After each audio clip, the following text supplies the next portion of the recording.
नमस्कार, मैं इस वक्त मौजूद हूँ द इंस्टीट्यूशन ऑफ इंजीनियर्स में, यूपी स्टेट सेंटर लखनऊ में। सर, जो आज का नेशनल मेरीटाइम डे था, उसके में क्या क्या प्रोग्राम था, सर बताइए। एक्चुअली इंस्टीट्यूशन ऑफ इंजीनियर्स में 9 जो हैं प्रोग्राम्स हम करते हैं सालों में, जो कहलाता है कि स्टैट्यूटरी डेज, जैसे इंजीनियर्स डे है, वर्ल्ड वाटर डे है, इस टाइप के। तो 9 में ये शामिल नहीं था। लास्ट ईयर हमारे जो मरीन से संबंधित काउंसिल मेंबर्स थे, उन्होंने इसकी इम्पोर्टेंस को बताते हुए कहा कि इसको भी हमें सेलिब्रेट करना चाहिए, जहाँ की पब्लिक को इससे ज़्यादा मालूम कर सके। लास्ट ईयर काउंसिल मीटिंग में तय हुआ कि इसको वर्ल्ड मैरीटाइम डे को ये नेशनल मैरीटाइम डे हर 5 अप्रैल को बनाया जाएगा। तो इस साल ये दूसरा हम बना रहे हैं इंस्टीट्यूशन जेस की तरफ से, लेकिन ये हमेशा से ये 61वां है, क्योंकि ये सन 64 से लगातार बनता चला आ रहा है इसी दिन को। और ये दिन इसलिए रखा गया है कि 1919 में पहली बार इंडिया में शिप 5 अप्रैल 1919 में चली थी। सर, जो आज का थीम था sustainability shipping opportunities and challenges, जी जी। इसके बारे में सर क्या कहेंगे आप? क्योंकि कोई भी चीज़ होती है, कोई भी आप मूवमेंट की चीज़ का होता है, कोई भी प्रोजेक्ट होता है, उसमें कुछ चैलेंजेस होते हैं, कुछ ना कुछ चीज़ें होती हैं। तो उसी के बारे में क्या चैलेंजेस है, इसकी क्या सस्टेनेबिलिटी और उसको कैसे हम दूर करेंगे।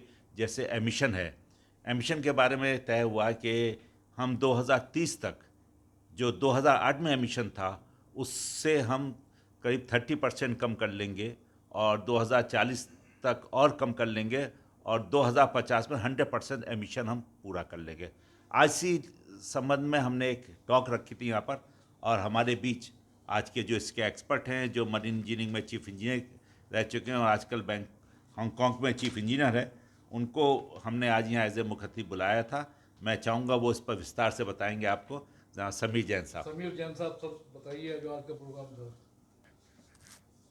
ये नेशनल मरीटाइम डे, जैसा कि खान साहब ने बताया कि 5 अप्रैल को मनाते हैं नेशनल मरीटाइम डे, और ये 1964 से मन रहा है।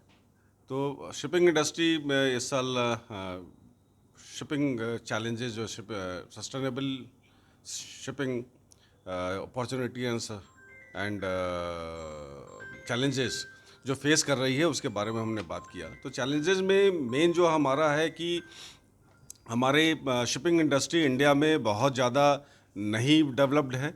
हमारे पोर्ट्स डेवलप्ड नहीं है, नंबर ऑफ पोर्ट्स कम्स है, बड़े वेसल्स नहीं आ पाते हैं, इनलैंड वाटरवेज नहीं है, कनेक्टिविटी बहुत अच्छी नहीं है, रोड से नहीं है, रेल से नहीं है।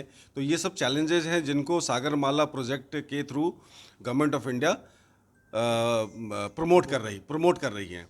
तो इसमें क्या है कि जो इंडस्ट्रीज़, कोस्टल इंडस्ट्रीज़ हैं, जो बड़ी बड़ी इंडस्ट्रीज़ हैं, वो कोस्टल रीजन में इंस्टॉल हो रही हैं, डेवलप हो रही हैं, जिसको ट्रांसपोर्ट करना आसान रहेगा। रिफाइनरीज बन रही हैं, स्टील इंडस्ट्रीज़ बन रही हैं, पहले भी थी, उनको और आगे बढ़ाया जा रहा है। इनलैंड वाटरवेज हैं, जैसे हमारा गंगा का एक प्रोजेक्ट था जो अभी तक चल भी रहा है, हल्दिया से फरक्का तक, और उनको इलाहाबाद तक लेके आने की बात है। तो उसमें क्या होगा कि आपका जो रोड से और रेल से जो बहुत ज़्यादा खर्चा होता था, वो कम हो जाएगा। तो सर, सेंट्रल गवर्नमेंट से कुछ कहना चाहेंगे सर आप? सेंट्रल गवर्नमेंट से यही कहना चाहेंगे कि इसको और ज़्यादा इंटेंसिव वे में प्रमोट करें, डेवलप करें, क्योंकि इनलैंड वाटरवेज में बहुत ज़्यादा अपॉर्चुनिटी है, और हम लोग के लिए भी अच्छा रहेगा। सी फेरर्स, जो इंडियन सी फेरर्स हैं, ग्लोबली रिकग्नाइज्ड हैं, और उनको भी जॉब मिलेंगी यहाँ पे। सर, फाइनल कमेंट्स जो इस इंडस्ट्री से लोग जुड़े हैं उनके बारे में थोड़ा बता दीजिए, कह दीजिए।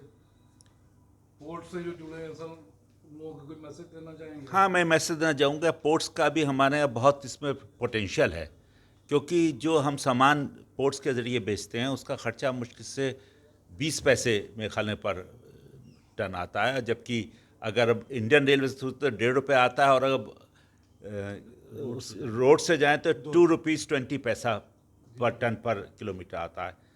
तो ये बहुत चीप है, इसको हमें डेवलप करना चाहिए।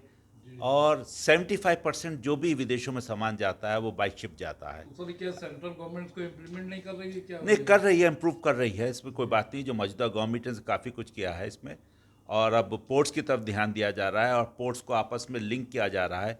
पोर्ट्स को इंडस्ट्रीज से लिंक किया जा रहा है, हाईवेज बनाए जा रहे हैं ताकि सीधा सीधा वहीं हो जाए, बल्कि जो कंटेनर्स डिपो वहीं बनाई जा रही हैं जिससे कि कंटेनर डिपो वहीं लोड अनलोड हो जाए, वहाँ से सीधा निकल जाए। रेलवे ट्रैक बिछाए जा रहे हैं, काफ़ी डेवलपमेंट हो रहा है और आने वाले दिनों में मैं समझता हूँ कि शिपिंग का जो नेटवर्क काफ़ी अच्छा होगा यहाँ पर। देशवासियों को संदेश देना चाहेंगे सर, प्रदेश देशवासियों को? देशवासियों को तो खुद अक्लमंद है, मेरा संदेश से कुछ नहीं होगा, ये संदेश तो और लोग देंगे। Thank you very much.